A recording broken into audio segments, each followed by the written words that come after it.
మరి Santosh first generation అయినా మీరు ఎంత మాట్లాడగలుగుతున్నారు? అంటే ఛాలెంజ్ కాదు, ఇప్పుడు కొంచెం మధ్యలో చిన్నపిల్లలు ఉన్నారు, కొంచెం ఇంగ్లీష్ ఉండాలి కాబట్టి మధ్యలో ఇంగ్లీష్, లేకపోతే తెలుగు బాగా గట్టిగా వచ్చి నాకు నమ్మబుద్ధి కావట్లేదు. నేను తెలుగు మంచిగా మాట్లాడుతున్నా కదా అందరికీ కదా, లేదా ఒక తెలుగులో ఒక పెద్ద డైలాగ్ ఇచ్చి పెడతామా? తీస్తా, నాలో ఉన్న క్రియేటివిటీ మొత్తం బయటికి తీస్తా, నా తడాకా చూపిస్తా. ఫస్ట్ నేను ఆవహించుకుంటున్నా అనమాట. ఎవరిని? ఎన్టీఆర్. అంటే పెద్ద అయినా టచ్ చేయలేం కానీ చిన్న okay, junior NTR. So presenting you junior NTR dialogue from Yamadonga, all for you.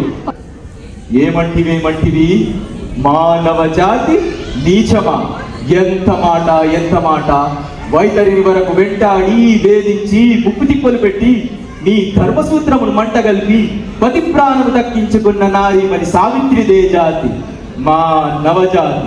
తన భక్తితో సాక్షాత్ పరమశివుణ్ణి ప్రత్యక్షముగా గావించి నీ పాసము సైతం గడ్డిపోచగా నెంచి ప్రాణహరులైన మిమ్మల్నే ప్రాణభయముతో పరుగులెత్తించిన పసివాడు మార్కండేయుడిదే జాతి మా నవజాతి. నీచమన్న మా జాతి మూలమున ఏనాడో అప్రతిష్ట మూట కట్టుకున్న మీరు నేడు జాతి అని మమ్ము అవహేళన చేయుటయా? ఎంత వివేకం, ఎంత జ్ఞానం, ఎంత కుసంస్కారము! నేటి నుంచి దేవుడనుకుడు నరుడదముడు అన్న కించ భావాన్ని కూకటి వేళ్లతో సైతం పెకిలించి వేసదా?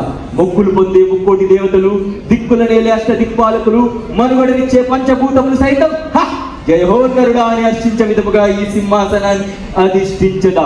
స్వర్ణ మణిమయ రత్న కక్షాలంకృతమైన ఈ సభా మందిరమున అకుంఠిత సేవా దక్ష పరివార సమూహ మధ్యమున భూతల పరిరక్షణ ధర్మ నిలయమైన ఈ రౌరవమున సర్వదా శతదా సహస్రత పాప పంకిలమైన కుల మత జాతి కూపమును సమూలముగా శాశ్వతముగా ప్రక్షాళన గావించదా?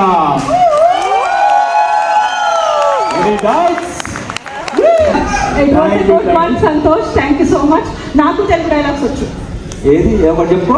భగవంతునికి భక్తునికి అనుసంధానమైన